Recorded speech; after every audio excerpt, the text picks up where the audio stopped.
Señoras y señores, tengan ustedes muy buenos días, pero que digo buenos, maravillosos días, porque desde las entrañas del Perú, desde allá, desde lo más alto del Machu Picchu, acá aquí llegó ya hace un rato, llegó. A ver la música. No, creo que no va No, por ahí. la música no tiene mucho que ver, no importa.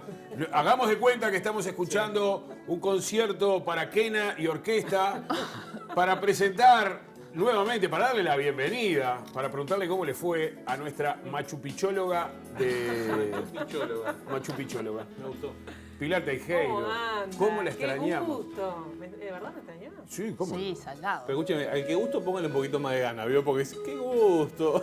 Y bueno, mirá, ¡Qué lindo! O sea, usted, lo que pasa es que allá se viaja en otro ritmo. Tranquilo. Es más tranquilo, de verdad. ¿Sí? Mirá, ahí tenés Aparte, concierto para... por la falta de oxígeno, entonces tenemos que andar más. Hay que andar- Vio que los jugadores de fútbol se preparan ¿Cómo te antes. trató? ¿Cómo te trató? ¿Quién? Jugadores no. El clima, las condiciones. Bueno, voy a decir que es importante que se preparen por el mal de altura, sí. Eso Sí. quería preguntarte porque creo que el nombre de todos aquellos que quieran viajar en serio a No, de Machu verdad, de Picchu. verdad. Yo le voy a copiar el viaje, se lo dije. Sí, ya tengo todo anotado. Bueno, hay que cuidarse, mal de altura, digo, es otro oxígeno el que necesitan arriba y a mí, digo, en lo personal me pegó un poco, ¿no? Veo que toda la gente pasa mal o mucha gente pasa mal. Pero no es cuestión de edad. qué raro con la sabiduría de los periodistas deportivos que dicen que es un invento y todo. ¿Tú estás segura que sentiste eso? ¿En serio es un invento? Mucho. No, Eso porque no tomó pero- la Sorochi Pil. Pero hay mucha, No. cada vez que jugamos un partido en la altura, sale No. un montón, un sector, a decir que no es, que hay gente que es verdad que hay jugadores como Forlán que no lo sienten nunca. Y si los pero periodistas lo sienten también. por supuesto que lo sienten y es algo que hay que estar en los lugares Incluso- para... Sí, Bueno, exacto, hay que estar en los lugares. Yo era bastante descreída, me habían recomendado píldora de todo tipo y no la llevé porque está sin recomendación médica, no me gusta tomar y bueno, allá por recomendación médica tuve que tomar, ¿no? ¿Y alguna de esas cosas más naturales, tipo té de coca y eso? Claro, pero tampoco es que puedas tomar mucho té de coca, ¿no? Porque eso era recreativo. No. Pará. Té de coca, señora, no es que lo vaya a la es boca a natural, comprar té de ellas coca porque no lo venden. ponen o lo toman en té o lo comen O como mastican la hoja, sí. y el juguito como que les va quedando Ajá. y tal, pero está. Igual voy a decirlo porque es hermoso lo que es la cultura de los Andes, ¿no? Lo que es los pueblos originarios te sorprende, por más que uno lo estudie, porque lo estudiamos en la escuela, ¿no? Claro. Pero lo Tenerlo que era así la al lado. sabiduría de los incas, de todo lo que pensaban, todo el conocimiento astronómico y tal, cómo las construcciones incas sobrevivieron terremotos que no han sobrevivido construcciones posteriores, te habla de un conocimiento de la tierra, de los elementos naturales que realmente sorprende cuando estamos hablando de antes de que vinieran los españoles, ¿no? La Qué conquista. lindo, qué lindo. Pará, después, por ejemplo, aquellos que quieran ir, zapatos, ¿qué va? ¿De championes cualquiera o hay que algún No, calzado especial? Championes cualquiera, yo fui con botas que las tengo, ¿no? Porque se agarran más a las caminatas, pero... Y esa campeones. preparación, digo, física, obviamente, tenés que estar con un poco de aguante.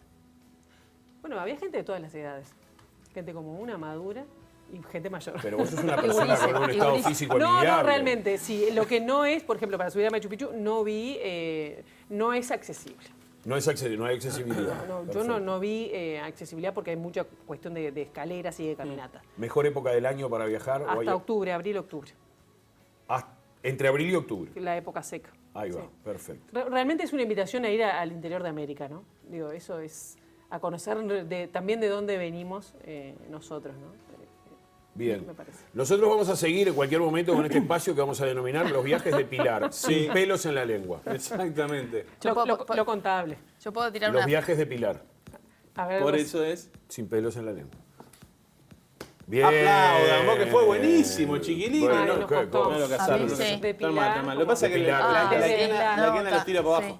sí. El lunes La quena se te clava de pico. En vez de tenerlos para arriba. Fue buenísimo. No. Pilar, tenés un semblante precioso, viniste con una sonrisa llena de frescura y bueno, vamos a mantener un poco estos salvajes que viste, el nivel de chiste siguió más o menos en lo mismo, así que No, tenemos- retomamos con todo. Aguanta. Pero tenemos un montón ¿Cómo más. fue? Tenemos mucho más, sí, tenemos mucho más. Pero a mí Que hay que andar despacito, ¿Cómo porque no si no extraña no Pilar? se apune. Miraba para la derecha y... Es como cuando mirabas vos de allá arriba, mirabas un gran vacío, así no veías nada y yo no tenía nada acá a la derecha que me contuviera. El bar, es el bar. Exacto. El bar. Terrible. Bueno, quiero referirme brevemente a una cosa, algo bastante feo que sucedió hace unos días, cuando una de nuestras compañeras del canal, una periodista de TV Ciudad, le estaba haciendo una entrevista al secretario de la Presidencia, Álvaro Delgado. Le estaba haciendo una entrevista junto con otros colegas. Sí. Y a raíz de una de sus preguntas, eso más o menos creo que ya lo saben todos, Álvaro Delgado, el secretario de la Presidencia, se descolgó con una respuesta que no tenía absolutamente nada que ver y que fue muy desagradable, ¿no? Muy desagradable. En ese momento para ella y para todos. Y esto no es una defensa corporativa de una colega. Esto es una defensa, lo que estamos haciendo desde aquí, es una defensa por la democracia y la libertad de expresión. La libertad de expresión se defiende mucho más con hechos que con discursos. Entonces, cada vez que tengamos la oportunidad en los hechos de defender la libertad de expresión, hagámoslo. Hagámoslo, no perdamos oportunidades. Macarena es una muy buena gurisa, es una gran periodista y es una gran compañera. Y Álvaro Delgado, hasta donde yo lo conozco, es muy buena persona. Pero no quiere decir que sean buenas personas que a veces se nos vaya la moto, ¿no? Y tengamos que después, como pasó con Álvaro, que salió a pedir disculpas. Está bien, está bárbaro. Pero tengamos presente por qué llegamos de repente a tener este tipo de reacciones. Y es por la manija. Es por la gran manija en la que vivimos todos. Pero bueno, hay momentos en que uno explota y no explota en los momentos adecuados ni con las personas adecuadas. Y esto a mí me molestó, como que creo que le debe molestar a todos los uruguayos, de la misma manera que me molesta que un político de cualquier signo ataque de esta manera a un periodista. Como cuando en su momento el Pepe Mujica le dijo no sean agua never, o como cualquiera de cualquier signo político, no importa. Porque, insisto, no es una defensa corporativa al colega, es una defensa de la libertad de expresión que creo que es algo bastante más importante. Eso de la manija es muy importante, perdón, Tania, ya te dejo, el tema de la manija es muy, muy importante y hay que tenerlo claro. ¿Por qué? Porque, a ver, si jerarcas, un alto jerarca, como en el caso de Álvaro Delgado, entra en la manija cortita, no quiero creer que se deja manejar por el tema redes, porque si no ya estaremos hablando de algo muy, muy complejo. Pero si los altos jerarcas no dan el ejemplo, pese a que hay algunos legisladores que fogonean todo el tiempo en contra de otros colegas, además, bueno, si ellos entran en esa, ahí estamos complicados, porque después cualquier anónimo, cualquier desprolijo puede decir lo que se le antoje. Pero claro, hay que guardar un poquito, ¿no? El decoro. Y después otra cosa, y ya te dejo, Tania, perdón, se disculpó, vos lo decías. Sí, pidió disculpas. Pero ¿cuál fue la forma? Porque yo lo vi en una conferencia de prensa disculpándose de alguna manera. También he hablado 1000 veces con Álvaro Delgado, me parece que es una buena persona, pero en su argumento dijo, bueno, sí, tuvo un exabrupto, pido las disculpas del caso, no sabía que estaba al aire. ¿Cómo? No. ¿Qué? Peor. No, Eso es peor. No, Delgado, no. Ni al aire ni ni sin al aire aire. ni fuera de aire, o sea, eso no se puede hacer. Y además hay un tema de actitud corporal también. En el video que circula en las redes, que lo pudimos ver incluso acá, le tira el cuerpo encima. Y no es lo mismo que le tire el cuerpo encima él a ella, que ella a él, o que me lo tire a mí. No es lo mismo, no está bueno. No, es tal cual. Y creo que es indefendible, creo que es que no resiste la menor polémica lo que sucedió, está mal y es condenable. Y en ese sentido destacar lo positivo. Primero el aluvión de lo que fue la respuesta unánime de muchos, por ejemplo, sindicatos, trabajadores, el propio canal, el propio TV Ciudad, desde distintas vertientes. Y la disculpa. Más allá de lo que estoy de acuerdo con lo que vos decís, pero hubo una disculpa. Que estamos en un momento tan duro, tan horrible de nuestra sociedad, de la construcción de un discurso por fuera, que es difícil construir cualquier discurso que esté por fuera de este odio que se está cimentando, que creo que tenemos que destacar igual que hubo una disculpa. Porque hemos visto situaciones similares en las que no ha pasado nada. Más allá de lo que vos decís, que lo que pasó es grave y que tiene que ser tomado en cuenta desde ese lugar de nos pasó a todos. Pero hubo una disculpa y llama la atención porque no es lo que se nos viene dando en otras situaciones que hemos traído aquí o a cualquier programa periodístico. Hubo un error garrafal que significó la respuesta unánime de todo el sistema social, político, sindical. Bueno, la respuesta es sí, fue un error. Bueno, me equivoqué. o lo de unánime, no sé Sí, tampoco. no hubo para- unanimidad. No hubo Desde el tanta sistema de unanimidad. los trabajadores. Bueno, no sé. Yo igual, sí, yo no vi unanimidad. Hubo gente de todo tipo que se expresaba, ni siquiera decían por qué es más grave por ser mujer. Yo creo que hay una actitud corporal y más de hombre contra mujer en esa cosa, como decía Josema, ¿no? Hay una cuestión hasta de tamaño, ¿no? Porque Macarena es como más menudita. Sí. Pero me parece que está bueno no naturalizar este tipo de respuestas de los políticos, ¿no? De la clase política no se puede, porque no está bueno es que se estigmaticen a preguntas, a un periodista que está haciendo su trabajo, que es preguntar.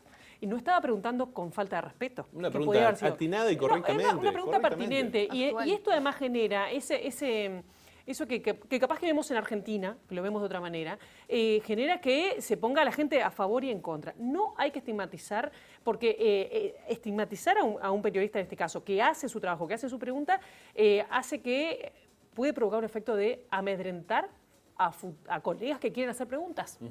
Y no está, claro, no está bien. Claro, caer en esa de, bueno, no Y lo, además no lo hago cuando- porque me voy a comer todo este garrón que no lo exacto. quiero. O sea, no, pero no es por ahí. Y a veces hay que ver qué responde la empresa a través de esto, Claro. ¿no? Porque esto es un colega trabajando. Y quiero hacerlo en un marco más grande, ¿no? Que de alguna manera vos también lo mencionabas, José María, respecto a un deterioro en el tema de la libertad de prensa. Es decir, no es que uno no pueda preguntar, opinar o lo que sea, como periodista, no es que tengamos más derechos que otros, pero ha habido agresiones en redes sociales de primeras figuras. ¿Y por qué digo primeras figuras? No es lo mismo que me pueda agredir o increpar un par o un ciudadano común y silvestre, porque la gente que ha sido electa voluntariamente, que ingresa al sistema político, que está ahí, tiene que rendir cuentas. Sí. Es decir, tiene que responder preguntas. Podrá decir que no quiere responderlas, pero tiene la obligación de responder, porque las cuestiones que le preguntan no son de su vida privada, son de temas de interés público, que afectan a toda la ciudadanía. Y no hay nada más limpio que un periodista con su micrófono identificado, con su rostro, haciendo una pregunta. No estamos hablando del anonimato de las redes sociales. Hay una persona, un periodista, un profesional y un medio legitimando el estar allí. Entonces, el sentirse agredido por eso, que es lo más limpio y transparente del mundo, que es un trabajador ejerciendo lo que tiene que hacer, que es preguntar, no se entiende por qué fue la reacción tan inmediata y tan intempestiva y absolutamente fuera de lugar. Tienen razón en esto de que unánime quizás es una palabra fuerte, pero realmente salieron personalidades fuertes de todos los ámbitos de nuestra sociedad a condenarlo. Y bueno, y esas voces capaz que uno se acostumbra que ya son ruido de fondo, esas voces que podían justificar una cosa que no tenía forma de que alguien lo defendiera. De hecho, fue bastante inmediata la respuesta. Me llama también un poquito, estaba repasando el otro día el video cuando lo veía, el entorno, ¿no? Porque se da esa situación violenta y hay un par de perejiles atrás, digo por Chile concretamente lo voy a decir, se ríe de la situación. Y la verdad que esas cosas me indignan. Están atacando a una persona que está trabajando. ¿Cómo te vas a reír de eso? Pero pasó cuando el presidente dijo, No entiendo. pregunten ustedes que son locales en la sede del Frente Amplio, a mí lo que me dolió, y la palabra es dolió, porque me dolió, fueron la risa de fondo. Eso, De colegas. Sí. Y son caminos en los que no hay retorno. Cuando vos faltás el respeto a lo que sos, no hay retorno de ese camino. Y nosotros somos periodistas, preguntamos lo que interesa a la gente. No había tema más actual que los que se trataron en esa especie de rueda de prensa, esas cosas que suceden a diario, y que uno va con eso. Están clarísimas las reglas de juego en esos encuentros. Sí. Y que quede claro que será con los gobernantes actuales, con la oposición actual, con los gobernantes de antes o con la oposición de antes. Da lo mismo, da lo mismo. La libertad se ejerce, no solamente se ejerce haciendo gárgaras, ¿no? Entonces hay que defenderla en serio. Bueno, ayer fue 11 de septiembre y claro, los 11 de septiembre se conmemoran cosas fuertes, importantes. Sí. 49 años del golpe de Estado de los militares, no solos, pero sí acompañados por alguna parte de la sociedad chilena, como parte de los empresarios, por el gobierno de los Estados Unidos, presidido en aquel momento por Richard Nixon y por Henry Kissinger. Los militares comandados por Pinochet dieron un golpe de Estado, derrocaron y asesinaron a Salvador Allende un 11 de septiembre de 1973. Y esta es una de las fechas que no hay que dejar pasar nunca. El presidente chileno, el actual presidente chileno, Gabriel Boric, anunció precisamente que se iba a crear una comisión para seguir buscando desaparecidos, que en Chile lamentablemente han sido muchísimos. Y por otro lado también, un 11 de septiembre, un poco más acá en el tiempo, en el 2001, esas imágenes que nos acompañarán para siempre, increíbles, de las Torres Gemelas, de los atentados a las Torres Gemelas por parte de los terroristas de Al-Qaeda, en donde generaron, creo que bastante más de lo que pensaban, porque cambiaron el mundo desde el punto de vista de la seguridad.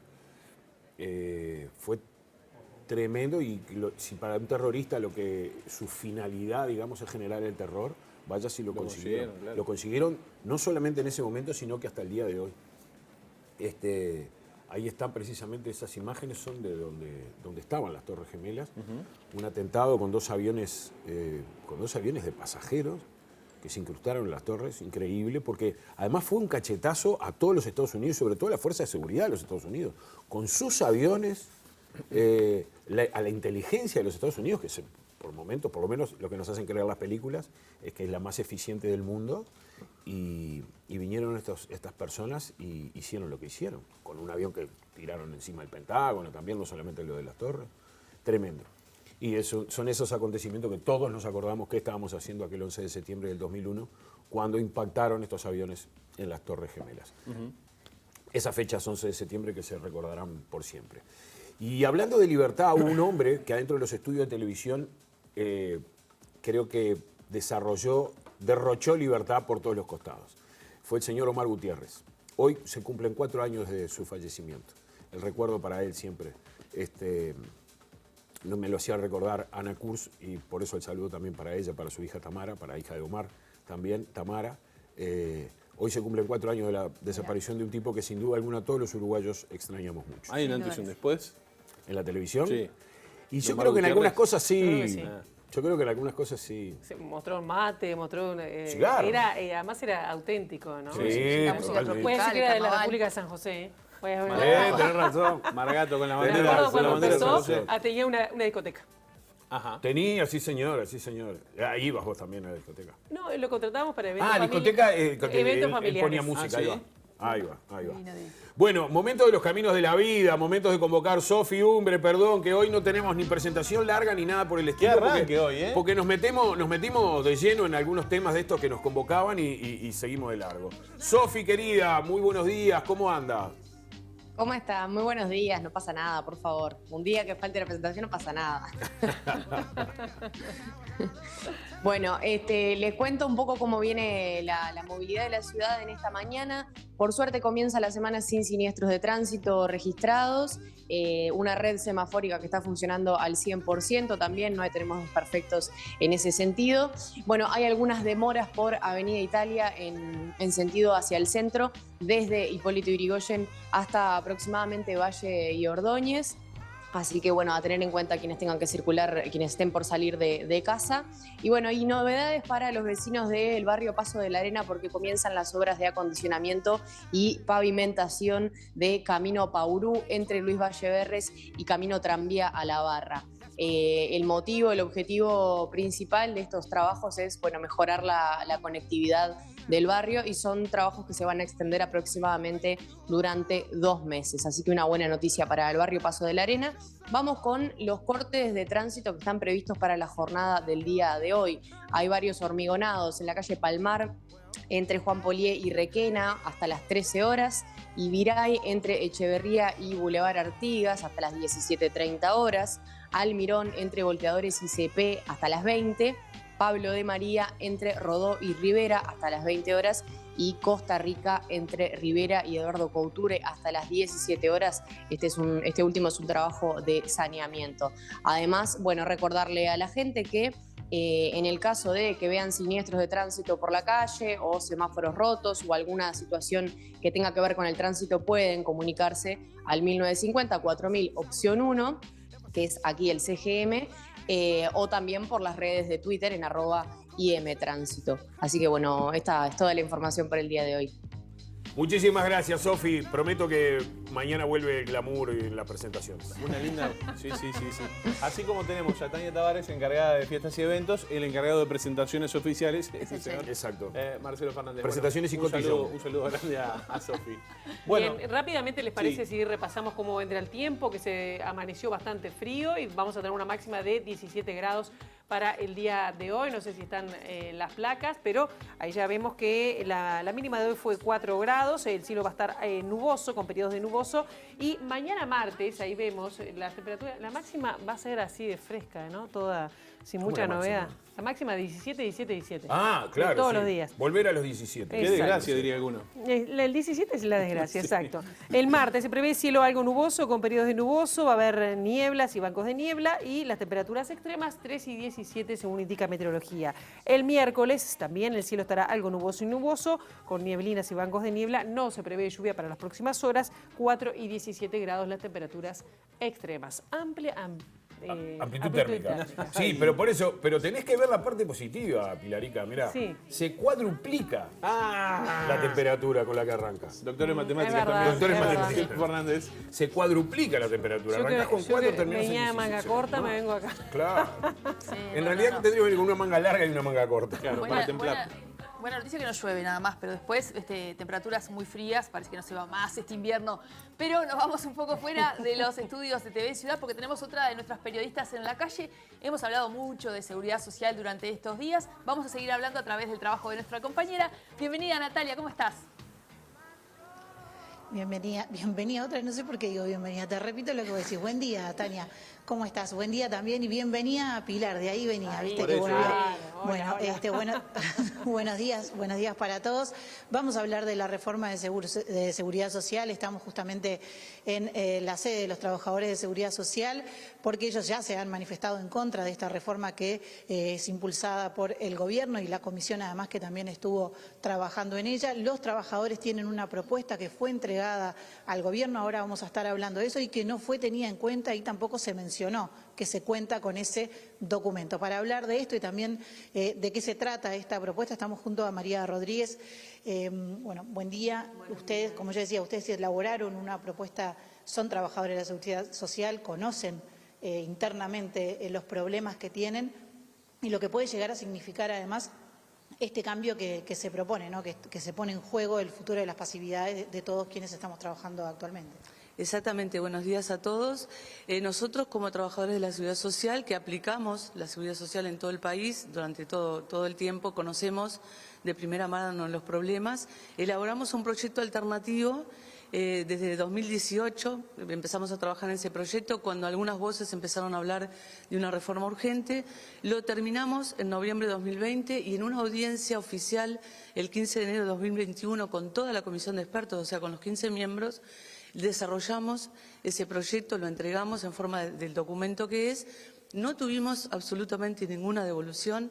Posteriormente lo presentamos a Presidencia de la República en una movilización que hubo en la Torre Ejecutiva, oficialmente lo entregamos y vemos que se le miente a la población, primero que se oculta que hay un proyecto alternativo que humildemente consideramos que resuelve los problemas de la seguridad social y además se miente descaradamente porque los temas del mal llamado déficit, sobre todo el BPS, no se tocan, que son principalmente la existencia de la SAFAP, o sea, el lucro en la seguridad social desde hace 26 años, cuyos resultados son absolutamente negativos para todos los trabajadores que hoy están jubilados por la SAFAP, para el BPS, que la friolera de $1.200.000, datos oficiales, $1.200.000 por año traspasa el BPS a la SAFAP, con lo cual, fíjense en que el déficit son $600 millones, tenemos $1.200.000 que se van para la SAFAP con unos resultados que son absolutamente nefastos para la población y hoy para el Banco de Seguros del Estado, que también se está desfinanciando, que es el único organismo que paga las rentas. Y por el otro lado, no se toca ni se habla de la inmensa cantidad de exoneraciones, sobre todo al gran capital, que significa exoneraciones, que hay 233 aproximadamente por año, 233 millones de dólares que no entran al BPS. Exoneraciones significa 0 peso de aporte al BPS.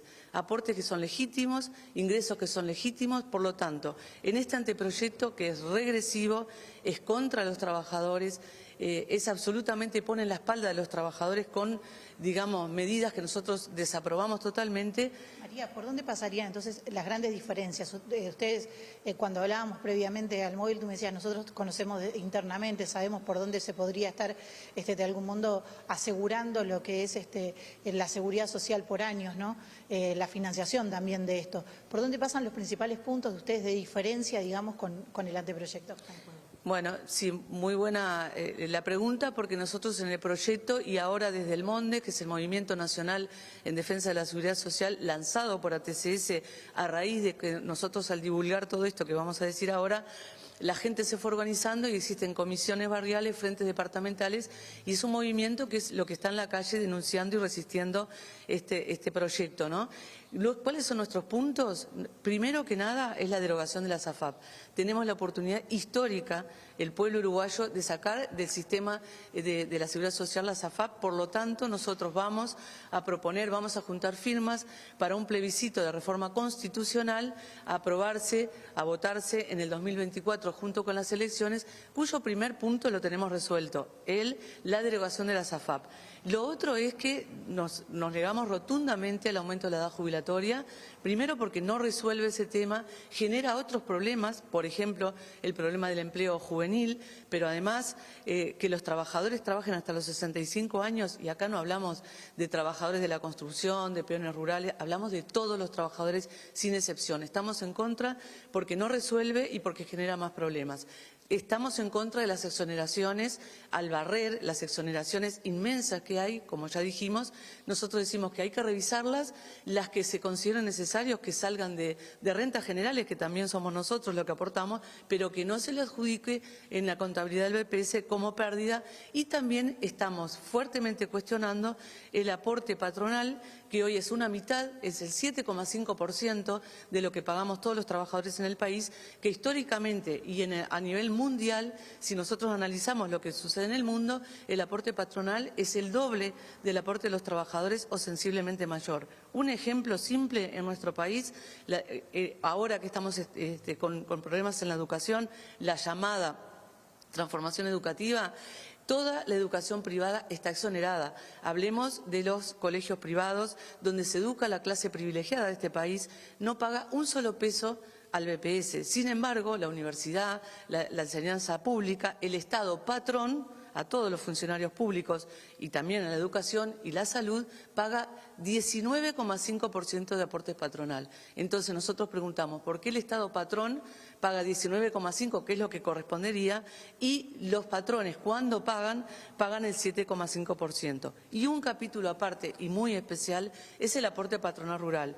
Son las empresas que más ganancias han tenido, a pesar del COVID, a pesar de la guerra, han triplicado sus depósitos en ganancia y, sin embargo, que mucha gente no lo sabe, los aportes rurales son cada 4 meses y llega al 2% de un ficto de un valor de una hectárea, que es absolutamente irrisorio para los montos que se manejan y las ganancias que tiene ese sector. Por lo tanto, nosotros decimos, con ese plebiscito tenemos que poner esos puntos a consideración de la población. Acá no hay banderas políticas posibles, la única bandera es la defensa de la seguridad social, que abarca a toda la población sin excepción, que nos cubre a todos los uruguayos, que viene de los tiempos y del Uruguay ballista, que se está atropellando. El Uruguay ballista se está atropellando con estas medidas, por lo tanto nosotros vamos a convocar a toda la población para un plebiscito, para dejar en la Constitución de la República bien garantizados los derechos del pueblo, que son justos, que son necesarios y que son posibles de preservar si tocamos lo que hay que tocar, que es al gran capital. María, muchísimas gracias por estos minutos. Y Tania, como tú decías, un tema que se viene hablando y que se va a seguir hablando, este anteproyecto que cuando llegue al Parlamento se va a estar convocando también por parte de los trabajadores de la Seguridad Social que se asista a las barras para manifestarse en contra de este anteproyecto, más allá de impulsar esta juntada de firmas que se va a hacer para llevarlo a un plebiscito en el 2024. Muy bien, Natalia, muchas gracias y bueno, y gracias a estos trabajadores también por contarnos esa visión que es importante que se tiene sobre esta temática. Totalmente. Bueno, estamos en las redes sociales, @TV Ciudad Viva es nuestra cuenta de Twitter, @TV Ciudad en Instagram y TV Ciudad UI en Facebook. Allí subimos siempre todos los contenidos y todo lo que ocurre con este programa de Ciudad Viva. Vamos a responder, hoy sí vamos a responder los comentarios, que siempre digo, che, los comentarios, hoy nos ponemos al día, ¿verdad, Pilar?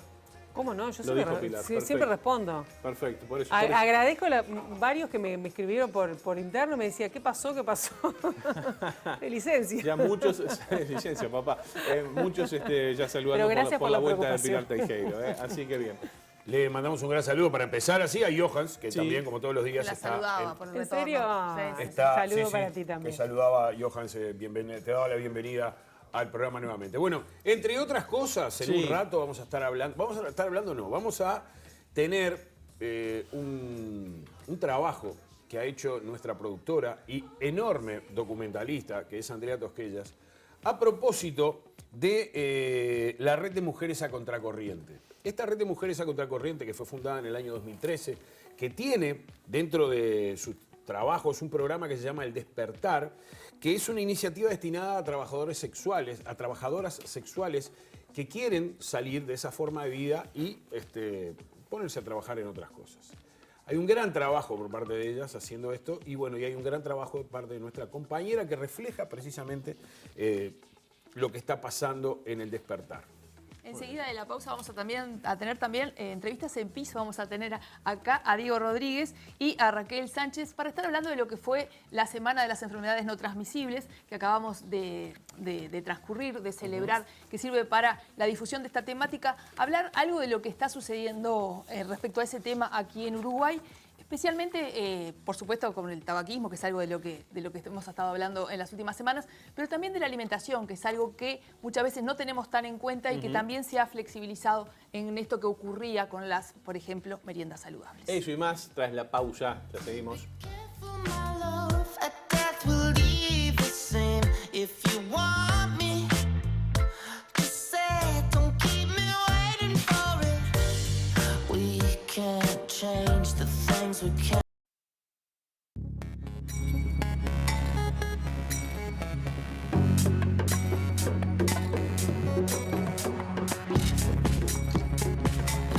Pasan 10 minutos de las 9 de la mañana, como decíamos antes de la pausa, vamos a recibir a partir de este momento aquí en los estudios de TV Ciudad al señor Diego Rodríguez y a Raquel Sánchez de la Alianza de Enfermedades No Transmisibles, la Alianza ANT. ¿Cómo le va? ¿Cómo andan? Bienvenidos. Buenos días, un gusto. Un placer que estén por acá. Han tenido una intensa agenda que de alguna manera culminó el viernes, pero siguen trabajando, estuvieron en el Parlamento. Ya nos vamos a meter en eso, pero primero y principal, ¿cuáles son las enfermedades no transmisibles? Para hacer un pantallazo y para que la gente lo tenga claro, si bien es un poco claro y es obvio, pero nunca está de más. Perfecto. Lo que nosotros llamamos las CNT son aquellas enfermedades crónicas que son para el resto de la vida. Son, por ejemplo, las enfermedades cardiovasculares, la hipertensión arterial, la diabetes, enfermedades respiratorias crónicas, algunos tipos de cáncer.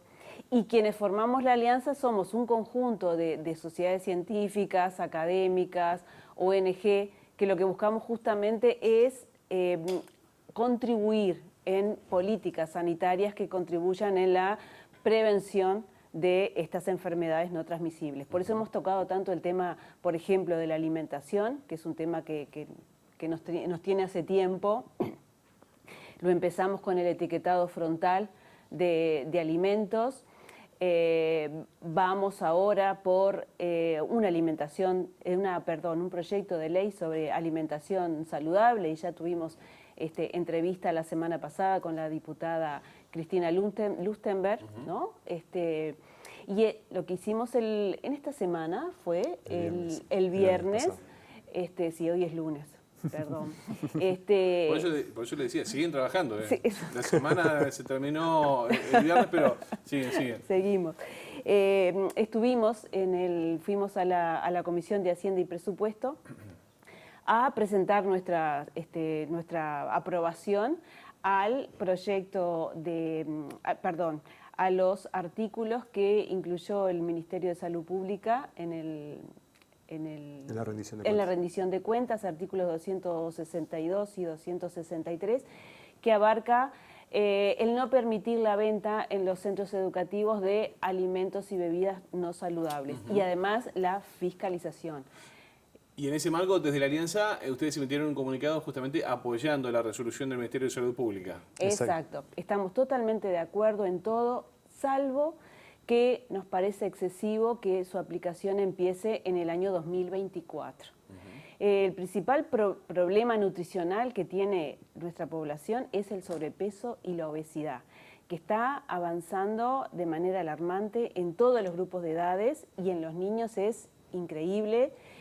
En el año 2019, ANEP hizo una encuesta y un estudio de valoración antropométrica de niños mayores de 5 años que asisten a centros educativos públicos y privados, y casi el 40% de ellos ya tenía algún grado de sobrepeso y obesidad. Y lo que vieron era que los niños que al entrar en primer año de educación secundaria ya tenían 8 kilos más de lo que deberían de tener de acuerdo a la edad y a su talla. Ahí está. Ahora, ¿y qué se recomienda concretamente a la hora de, estamos hablando de las cantinas en los centros educativos, tanto sean públicos como privados? Porque uno siempre pensaba en la merienda, el alfajor, una gaseosa, que no está bien, para nada, pero ¿qué es lo que se recomienda concretamente allí? Ahí una cosa muy importante es que este artículo de la rendición de cuentas se basa en documentos ya acordados por los diferentes ministerios que recomiendan qué se debería de ofrecer en las cantinas. Alimentación preparada por las cantinas, ¿no? Cantinas o cafeterías, dependiendo. Y principalmente estamos hablando de la educación privada, porque en realidad en la educación pública eso está como muy normatizado, por decirlo de una forma. Y hay un manual que dice qué tipo de meriendas deben de ser o ofrecerse en las cantinas. Recordemos también que esto es una modificación de una norma que ya está establecida, que decía que se deberían ofrecer este tipo de productos, pero además no se debería permitir la publicidad de estos productos, que principalmente son productos procesados y ultraprocesados, los que no se quiere permitir en esa venta. ¿Qué percepción tienen ustedes del momento actual respecto a eso? Porque nuestro país vivió un proceso con esto de los octógonos, por ejemplo, y una visión, este trabajo a la interna de las instituciones educativas. ¿Qué visión tienen ustedes sobre este 2022, este contexto que estamos viviendo respecto a estas temáticas?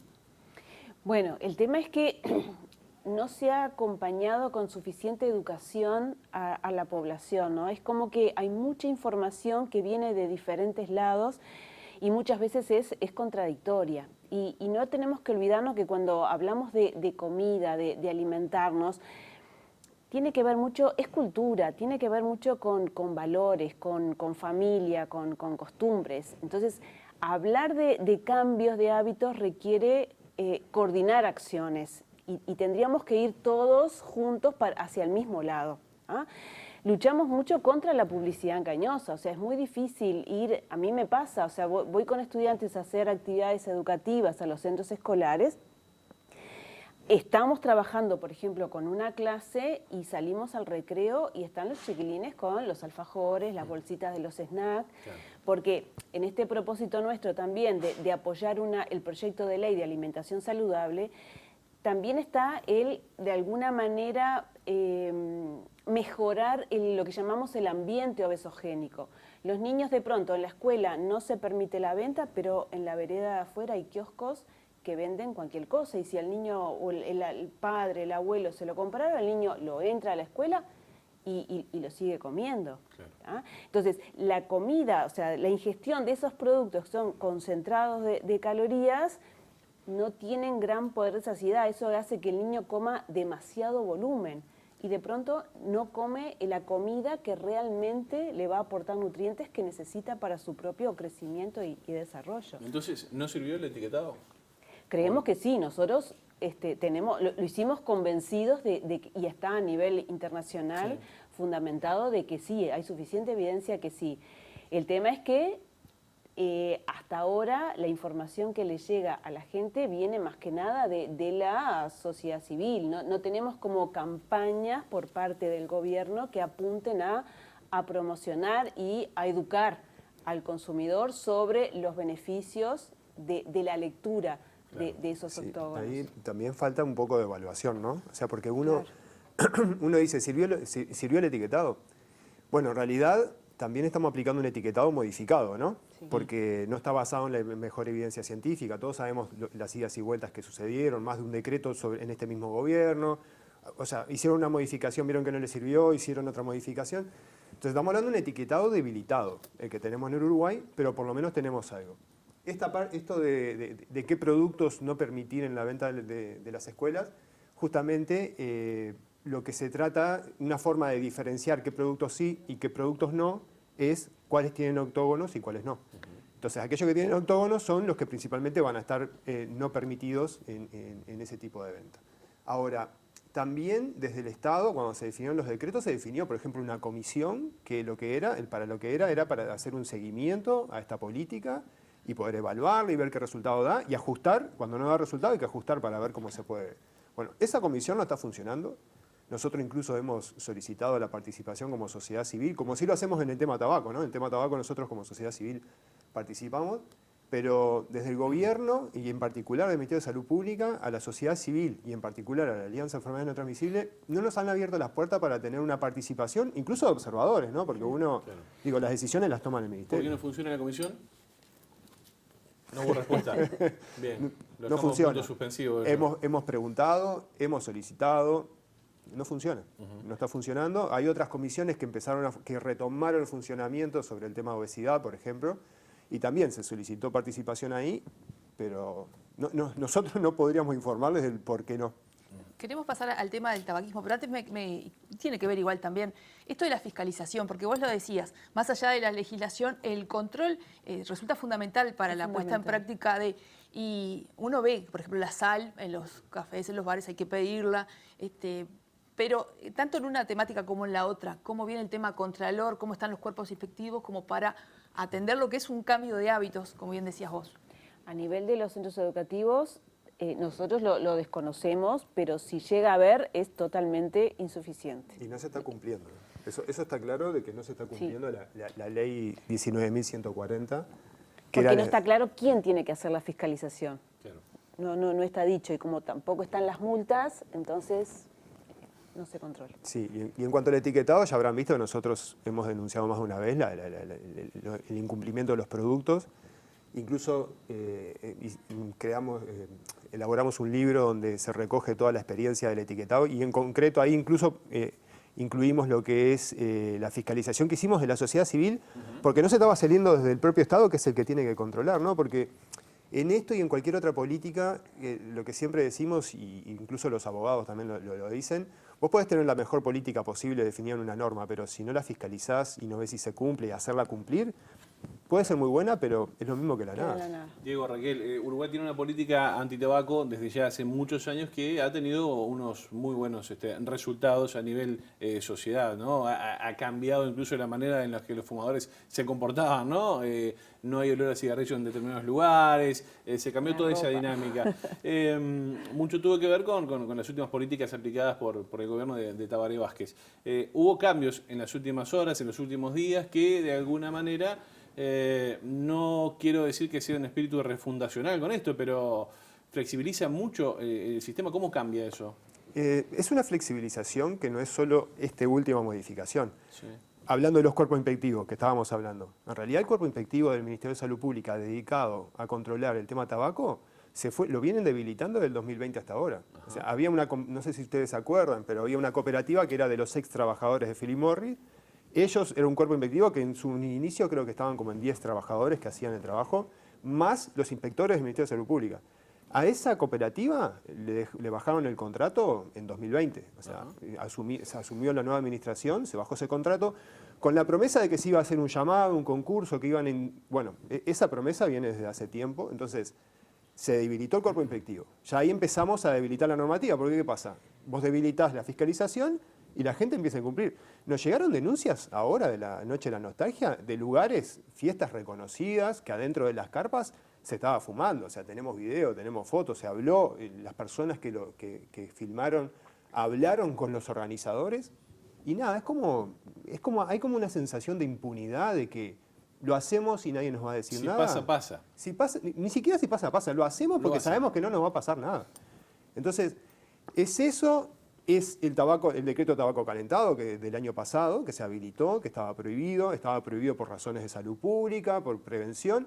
Se habilitó sin pasar por los caminos, porque además tampoco se están siguiendo los procedimientos establecidos, ¿no? O sea, si tiene dentro del gobierno un programa que se dedica al tema tabaco, se supone que si va a salir una normativa o se va a modificar algo, va a ser consultado con el programa. Bueno, eso no se hizo en el decreto pasado, ni se hizo en este decreto, y se siguen como vulnerando ese tipo de cosas, ¿no? No se consultan los que venimos trabajando continuamente en el tema, y ahora lo que hace este decreto, el último, es, de cierta forma, por decir una forma, es romper con el empaquetado neutro. ¿Y qué es el empaquetado neutro?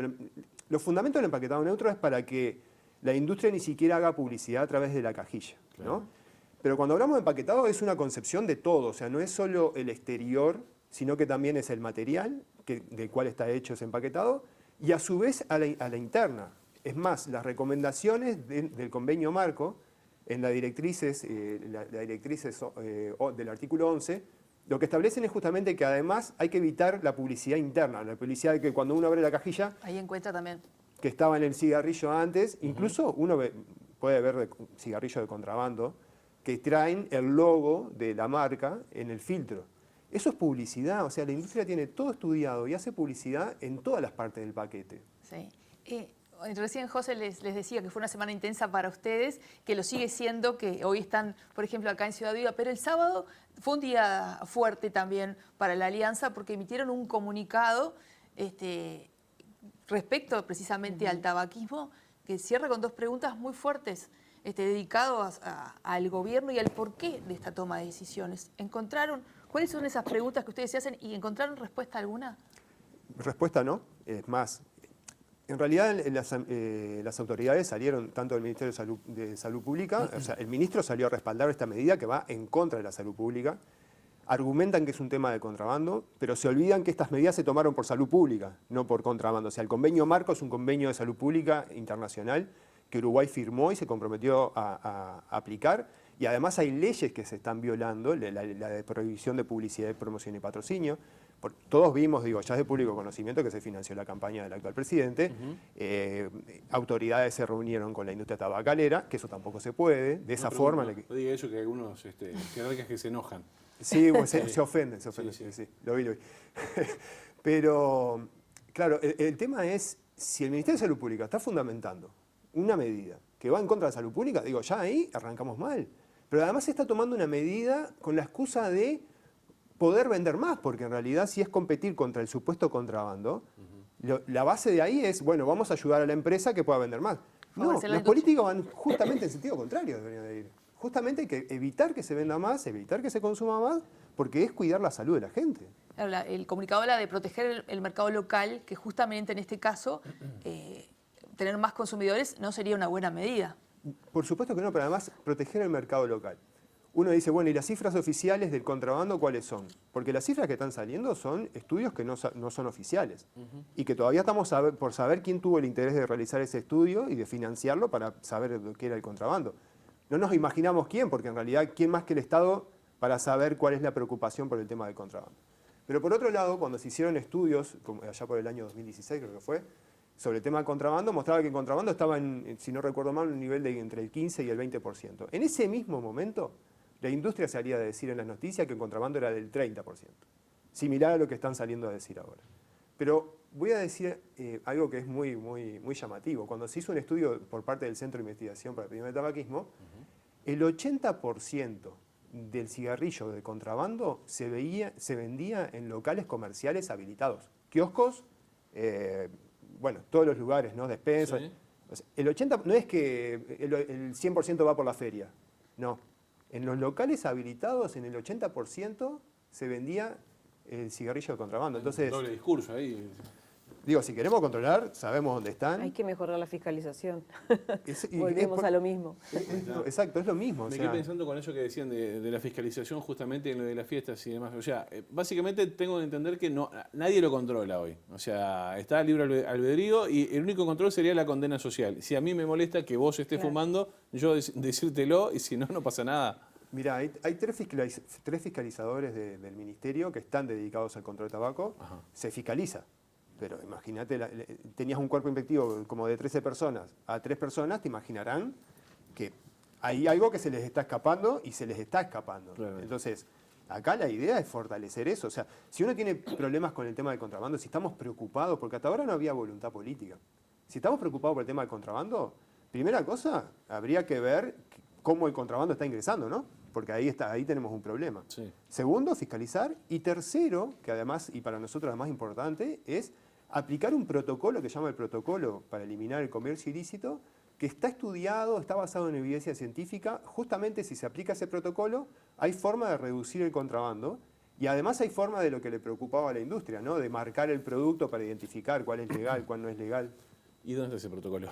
Bueno, es lo que estamos reclamando, hace tiempo. ¿Quedó encajonado? ¿Qué? No, y bueno, nosotros venimos pidiendo que se haga, desde el Programa Nacional de Control de Tabaco, donde nosotros participamos en la comisión asesora, y además hay una comisión específica del tema, o sea, hay una comisión que trata el tema del contrabando de cigarrillos de tabaco, de productos de tabaco, donde se viene desde hace años tratando de que se implemente.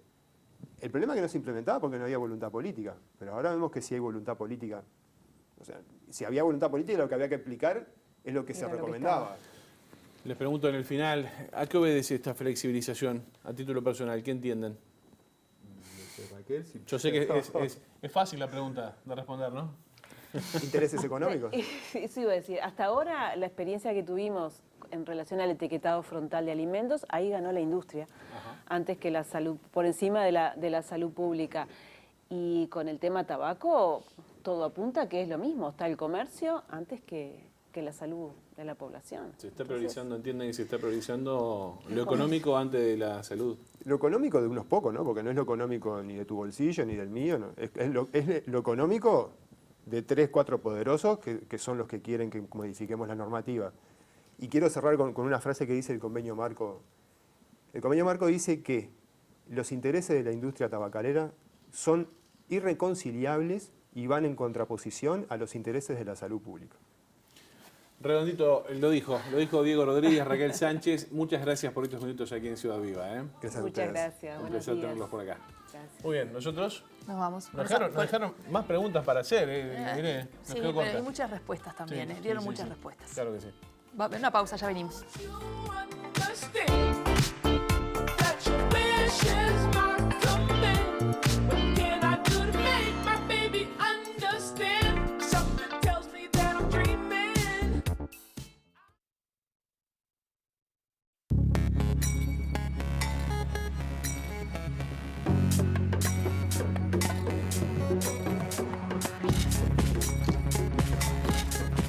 Como ya les habíamos adelantado, nuestra compañera Andrea Tosquellas hizo un informe sobre una situación que abarca a muchas mujeres que en este caso se dedican al trabajo sexual y querían buscar otro tipo de alternativas. Y por eso, bueno, está conformada una red de mujeres a contracorriente, como hoy decías Marcelo, en 2013 se conformó, pero en el año 2021, en plena pandemia, vieron la necesidad de hacer otro tipo de trabajos y sobre todo de brindar alternativas a gente que no lo estaba pasando bien. En este caso, un grupo de trabajadoras sexuales y brindarles eso, ¿no? Alternativas de capacitación y de salir a buscar otro tipo de tareas, ¿no? Otro tipo de trabajo. Exacto, y sobre todo para aquellas mujeres que obviamente no quieren desempeñarse como trabajadoras sexuales, sino que quieren hacer otra cosa, pero muchas veces no les queda más opción que tener que salir a prostituirse.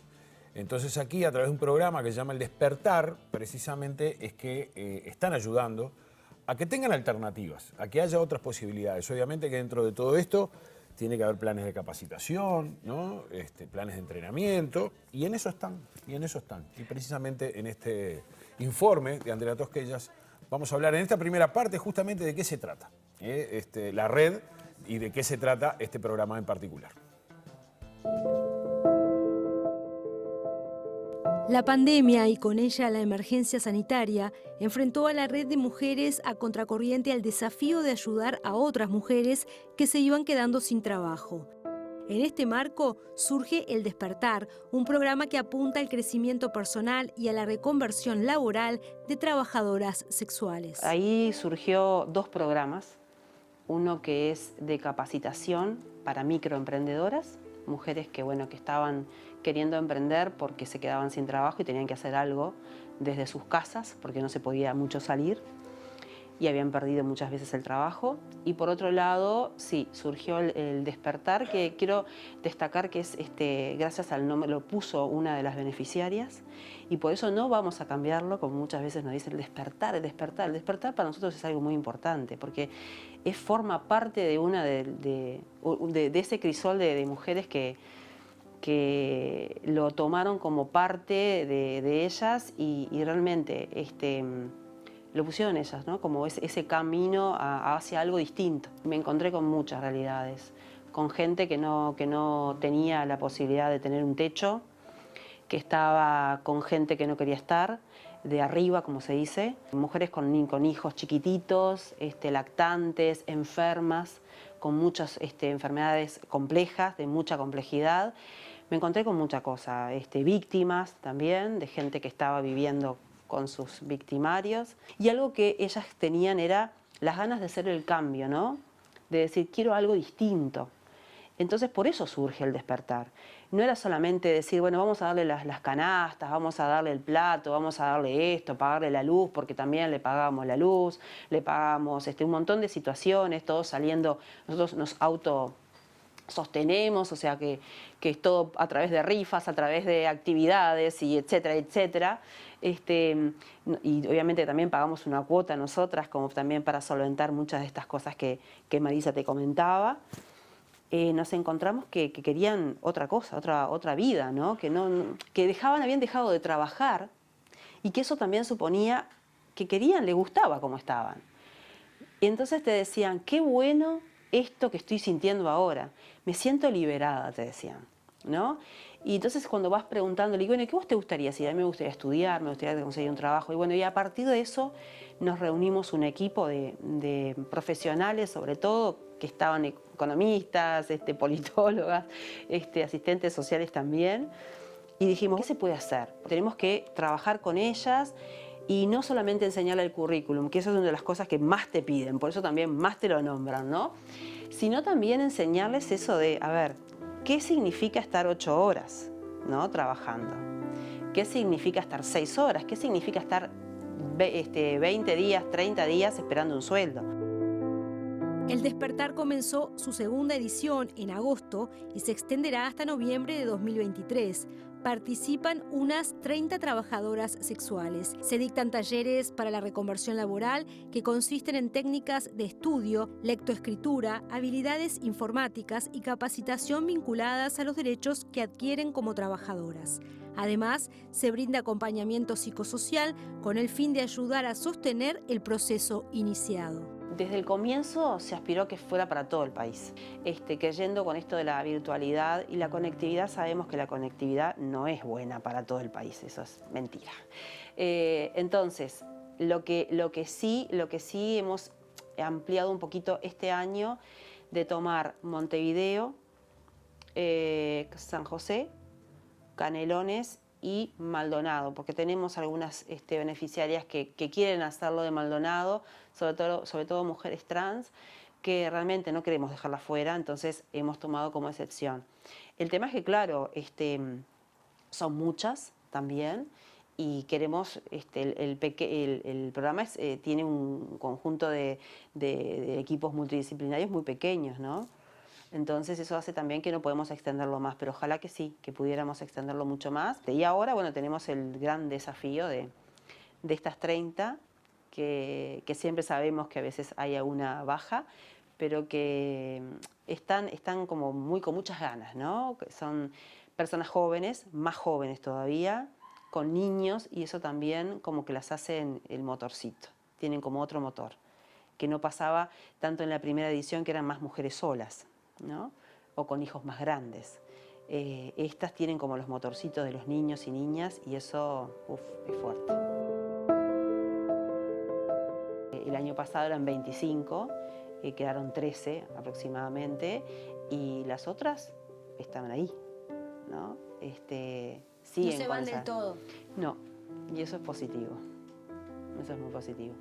El año pasado, como nosotros arrancamos, el año pasado lo hicimos virtual. Evidentemente estábamos en un contexto de pandemia.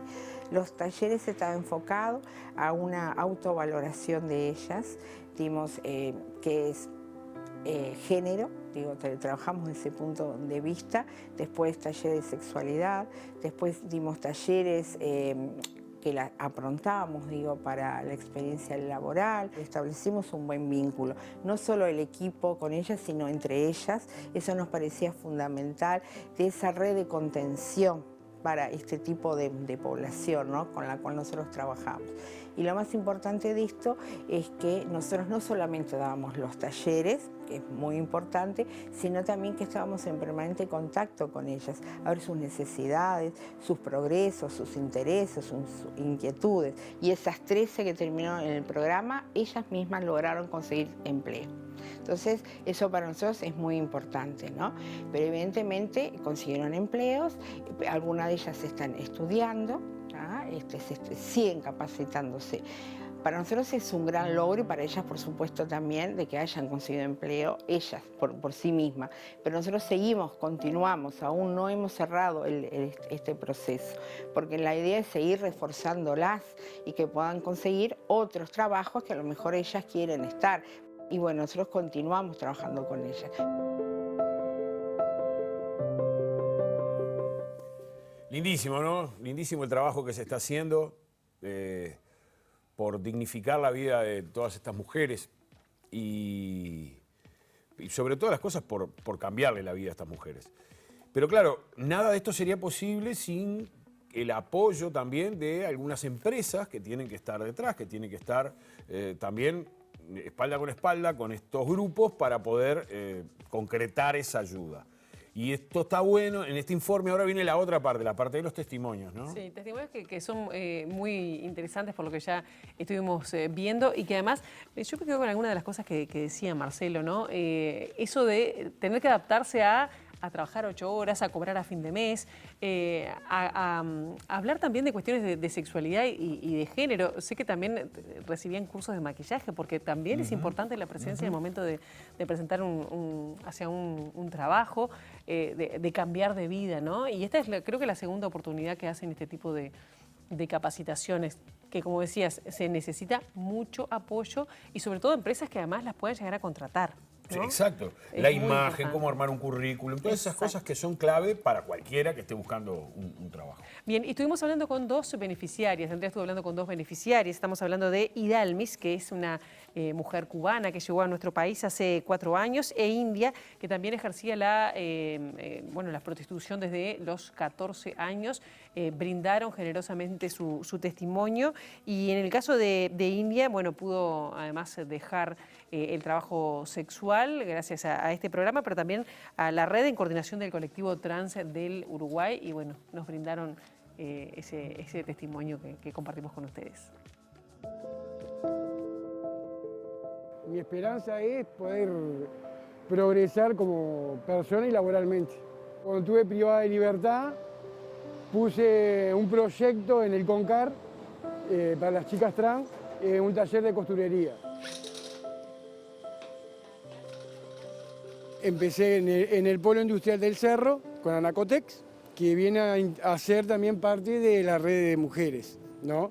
Bueno, de ahí me pasaron al sindicato de la aguja, para que me profesionara más, para corte, y tienen más tiempo y tienen más máquina, y hay profesores que te pueden enseñar. Me cuesta un poco, digo, porque como que toda mi vida estuve sola, ¿no? Me crié sola, anduve sola por todos lados, digo, como que me cuesta un poco vincularme con otras personas. Lo mismo me pasó cuando estaba privada de libertad, me costaba estar con otras compañeras. Pero, digo, con el apoyo de los profesores y todas las compañeras que hay ahí, que son un amor, digo, estoy como que soltando un poco más. Tanto en la vida te cascotean y ves tanta gente que vos decís, ¿es cierto o es mentira? ¿No? ¿Es verdad todo esto que está pasando?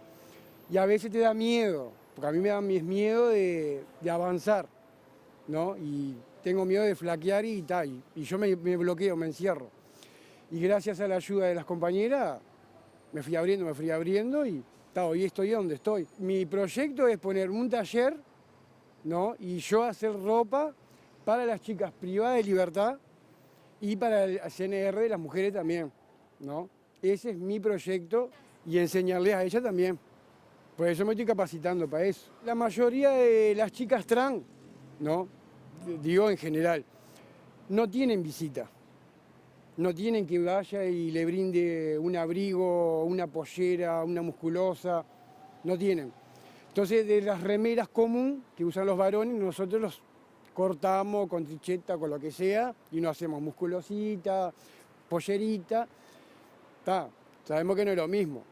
Entonces también me puse a pensar, cuando estaba en el Concad, digo, no, vamos a hacer un clic, vamos a ayudar.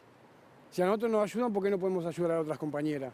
¿Estás ejerciendo la prostitución o ya pudiste dejar? No, ya dejé. Ya hace unas 2 semanas. Trabajaba en el frente de la INSUS, ahí en la fábrica fertilizante, en Ruta 1. Ine, ¿cómo vivís ese cambio? ¿Cómo lo estás viviendo?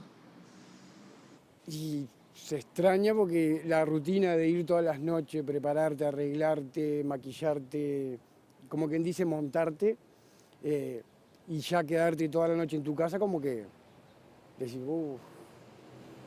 qué aburrimiento. Pero está, por un lado mejor porque, digo, hay un desgaste físico también, un desgaste mental. Digo, porque tenés que aguantar impertinencia de todo el mundo, de todo tenés que aguantar. Pero por unos pesos, porque no te da ni para comer. Yo empecé con los 14 años. O sea que trabajás, o sea, ejercías la prostitución desde los 14. Sí. Porque uno aprende lo que ve. Porque yo eso lo aprendí todo a hacer estas cosas, lo aprendí con mi madre. Entonces, lamentablemente, uno sigue el camino de lo que vos aprendés. No es que me lo enseñaron, lo aprendí. Vi lo que hacía mi madre y bueno, va. Mi proyecto es dar un paso adelante, como siempre. La remé con ayuda, ¿no? De CTU, de redes de mujeres, y la voy remando hasta que voy a tener mi taller. Y voy a cumplir mi sueño de ayudar a las compañeras. Desde Cuba venís. Sí. Se hace una travesía por Habana, Guyana, Guyana, Brasil, Brasil, Uruguay. Empecé a trabajar con una familia uruguaya en un puesto en una verdulería. Pero bueno, de ahí no fue suficiente porque era un trabajo de temporada. Al mes de yo estar acá se viene mi pareja, pero las cosas no fluían, o sea, no salíamos adelante. Y en un lapso de tiempo que me separó de él, ya tenía la nena acá y dije, tengo que hacer algo. Conocí a una chica que me dijo que, o sea, me hace el comentario de que había una casa de citas. Yo desesperada, evidentemente, tenía que pagar renta, tenía que atender a mi hija, tenía que todo. Y fui. Y en realidad en el grupo de la red se ve de todo, ¿no? Que verdaderamente no estaba ejerciendo un trabajo que me gustara, pero habían personas que lo hacían porque también tenían necesidades, pero no le caía tan mal. Entonces éramos un grupo de todo. No se consigue fácil trabajo. Entonces, en lo que puedas conseguir trabajo, por muy bien que esté hecho el currículum, por muy que todo, eres extranjera. Hay muchas cosas en contra. ¿Por qué? Porque por lo general te dan trabajo, a los 3 meses te dicen, antes de cumplir los 3 meses te dicen, ¿sabes qué? No eres idóneo. Te sacan del trabajo. Y por otra parte tengo la nena. O sea, tengo obligaciones, tengo horarios y se complica. Cuando lo pones en una balanza, dices, prefiero seguir trabajando de acompañante porque el horario lo pongo yo. Es complicado tener que tomar la decisión de no trabajar de acompañante por esto que te estoy explicando, ¿no? Me gustaría tener un trabajo fijo, darle un futuro mejor a mis hijos y tener una estabilidad. Me puse en el plan, voy a arreglar uñas. Y bueno, me puse a arreglar uñas. Es algo que empieza ahora, es un proyecto que recién comienza, que tengo aspiraciones que a tiempo futuro me dé mucho fruto. No es una opción para mí tampoco volver a trabajar como acompañante.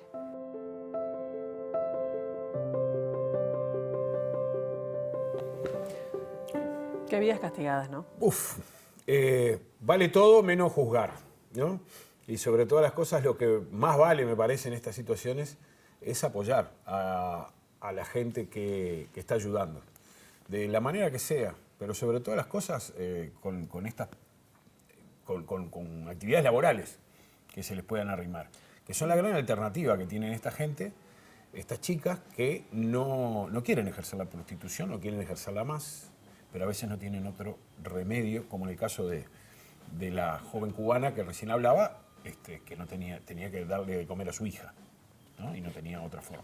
Sí, y la anterior también es muy difícil ponerse en lugar de contratar a una persona que haya estado presa y bueno, cómo quiere volcar, primero que es la única vida que conocía, ¿no? Es decir, Presa, no me lo trans, enseñaron. 50 años, prostituta, bueno, todo eso. No me lo enseñaron, lo aprendí, era la única manera que ver. Bueno, me parece de celebrar el impulso que hacen este grupo de mujeres apoyando a otras mujeres, dándole otra posibilidad de vida y la capacitación, como decías vos, Marcelo, que es fundamental, ¿no? Para abrir nuevas puertas y tener otra posibilidad de futuro, ¿no? De horizonte.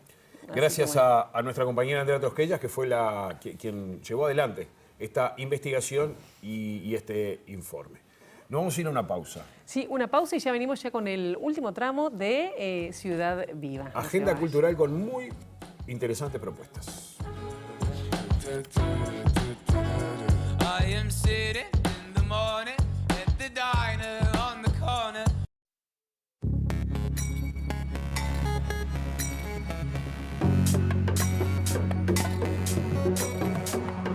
Faltan 8 para las 10, nos vamos nuevamente a las afueras de Montevideo con el amigo Luca Veloz. Luca, ¿qué tal? Buen día, los saludo nuevamente. Muy buenos días nuevamente, José María. Estamos en la calle Gonzalo Ramírez porque la Intergremial Universitaria de la Facultad de Economía y Administración, más la Facultad de Información y Comunicación y la Facultad de Derecho, están haciendo un paro activo acá en pleno Gonzalo Ramírez, una actividad con talleres, con conversatorio que comenzó hace un ratito y que tiene que ver con la discusión presupuestal. Esta campaña que lleva adelante la Intergremial de el futuro de la universidad no nos es ajeno, así se llama, y estamos con Mariana Chugar de ADUR y también con Gonzalo Zamudio, estudiante del CCA. Bueno, ¿cómo están encarando esta campaña que ya está, se puede decir que al cierre? Bueno, todavía tenemos esperanza de que el Parlamento responda a nuestros reclamos porque el presupuesto cero no ha sido incrementado todavía, ¿no? Lo que queremos hacer con estas cortes y paros en distintas zonas es visibilizar la situación, que los estudiantes y las estudiantes y la población en general se den cuenta de qué significa que la universidad reciba cero, significa que hay menos docentes disponibles para atender a la creciente cantidad de estudiantes, que hay carreras que no se pueden abrir, que hay investigación que no se puede hacer y que los funcionarios y las funcionarias no reciben el reconocimiento por el trabajo que están haciendo.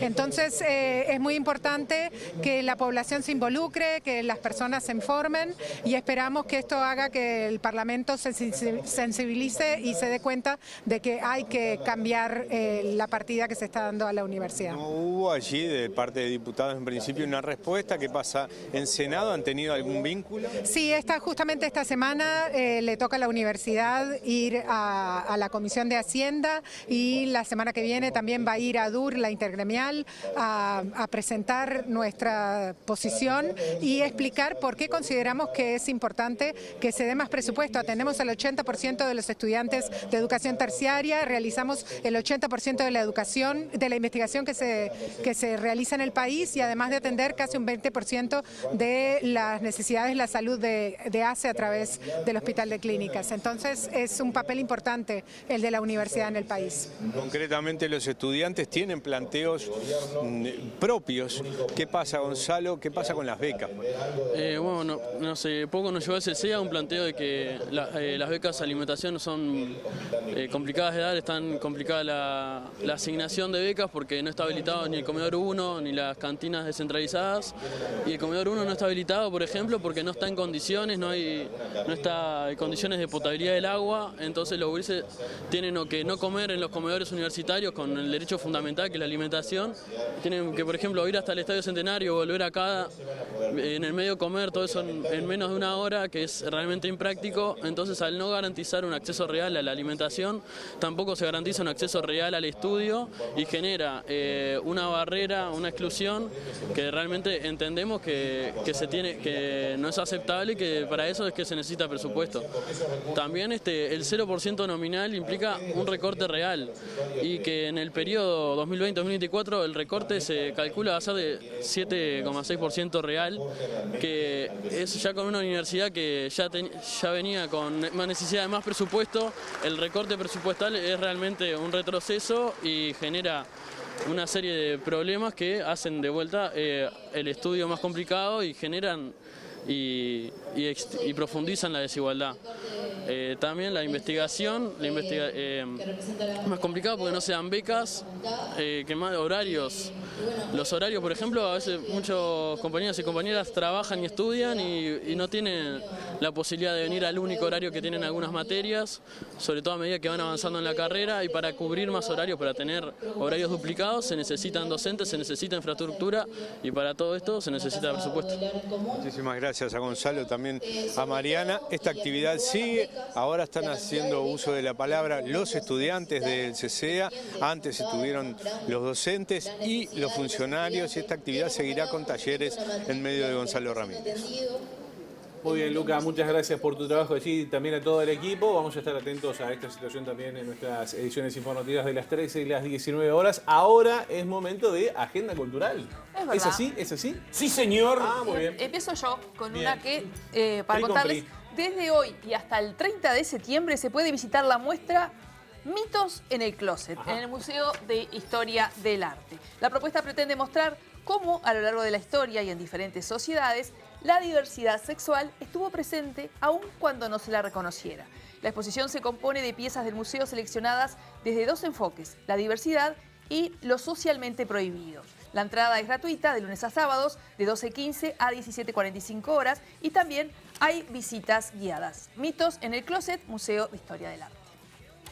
Muy bien. Hay que ver en cada época de la vida qué significaba diversidad, qué significaba la represión social, ¿no? Porque todas esas cosas han ido cambiando. El orgullo de las artes que hablaba Miranda el otro día que estuvo acá en Ciudad Viva, que a veces se ha redimensionado la obra de determinado artista mirándolo desde ese filtro que no estaba socialmente aceptado en otras épocas. Música maestro para mañana. Esto va a ser en la sala Hugo Balso, la sala más chica del Sodre. Coquetísima sala, ideal para presentar a un artista como Diego González, que ahí lo tienen en pantalla. Al querido Diego González, compañero de muchísimos años en Canal 10, pero que además es un talento para la música brutal. Va a estar presentando su segundo disco que se llama Días de Fuego y Fantasmas, que él describe su trabajo como un reflejo de los días que ya no vuelven, el fuego de querer todo ya, los fantasmas que nos recuerdan lo que hicimos bien y lo que hicimos mal. Esto va a ser mañana a las 21 horas y celebrando su carrera que ya lleva 9 años como solista. Tiene algunas canciones este disco que son fabulosas, como por ejemplo, ¿Cuál es? Hay una canción que se llama ¿Cuál es? Que se las recomiendo. Ahora cuando termine el programa salgan corriendo para cualquiera de las plataformas como Spotify o YouTube y busquen la canción ¿Cuál es? De Diego González, que es espectacular, igual que todo su trabajo. Ninguna mejor que Creo en Elefantes con Galera. Creo. En Elefantes con Galera. Sí. En Tus ojos también en la primavera. Pero ese es del disco anterior, me parece. Sí, del anterior, del primero. Del disco anterior. Espectacular. Bueno, los dos discos que tiene son imperdibles. Un gran trabajo. Canción que de amor, también supo salir en algunos años en Carnaval con La Trasnochada. Sí, con La Trasnochada. Su hermano Ale. Sin duda. Pero su carrera solista está siendo buenísima. Bien, y yo tengo una invitación también musical para mañana en el Teatro Solís, porque Mochi presenta 1990. Sí, yo la descubrí hace bien poco y muy interesante, me encantó. La voz tremenda, las canciones. Y bueno, pero 1990 es un disco que ella dice que no quise grabar por mucho tiempo, dice Mochi. El registro vocal. Una calidad interpretativa de Mochi y compositiva. Que sabe quién sos, vas a poder recibirlo, aunque las cosas se van descubriendo en los vidrios que rompe el camino. Bien. 1950, entonces, mañana se presenta... 1990, me fui. Porque no es casualidad el nombre de este disco, ¿no? No es casualidad. Dice que, cuenta, ella, Mochi, quienes no la conocen, tiene una amplia, una prolífica carrera componiendo, cantando aquí y también en el exterior, muy reconocida en el exterior. Y ha colaborado y compartido con músicos como Fernando Cabrera, El Cuelgue, La Otra en España, Pedro Pastor y Cristian Cari, entre otros artistas. La presentación, como dijimos, mañana a las 20 horas. Y también tuvo una presentación, fue telonera también de Paul McCartney. En el 2014, por eso digo, no estaba acá, pero ahí le cambió la vida. Y explotó, exactamente, tal cual, porque fue el momento de mayor visibilidad que tuvo. Sí. Porque el talento ya estaba, las composiciones estaban, las canciones estaban, la calidad estaba. Pero claro, faltaba un espaldarazo y se viene a conocer. No, y aparte yo estuve leyendo cuando me la recomendaron y decía, no, pero además yo no lo quería hacer porque no me pagaban bien. Es maravilloso. Imagínate que yo pienso que lo haríamos gratis, cantaría gratis. Hay que cotizar la obra, me parece. Pero me parece bien lo que es su valor y la verdad que vale la pena escucharla, me encantó. Es de lo mejor que le ha pasado a la música uruguaya en los últimos tiempos, es esta aparición de Mochi. Para mí es una genia, una persona que ha hecho de la música un lugar divino donde quedarse mucho rato escuchando las composiciones de Mochi. Qué lindo. Muy bueno, de verdad. Parece manager. Parece de Ciudad Viva. Pensé en Ciudad Viva, un lugar donde quedarse. Y quedarse hasta mañana, ¿no? ¿Qué les parece? Vos fíjate que vos decís, un lunes, ¿qué hay para recomendar en una cartelera? Y tenés estos dos tremendos shows, son mañana martes, pero dos tremendos shows. ¿Me diste para atrás a la mía? Espectacular. ¿Le diste para atrás a la mía? No, porque la tuya no es un martes, no es un martes, es más tiempo. Para hoy. No, desde hoy hasta el 30 de septiembre. Los mitos del closet. Vámonos porque arrancamos mal, si no se complica. Nos vamos hasta mañana. Mañana 8:30 no se pierdan. ¿Se sintió bien con la vuelta? Sí, no me apuré. Sería bueno poder empezar de nuevo, o por lo menos no morder el anzuelo, no tomar el veneno. ¿Qué haces con el dedo en el gatillo? Si los dos sabemos que no vas a disparar, das pie agachando la cabeza.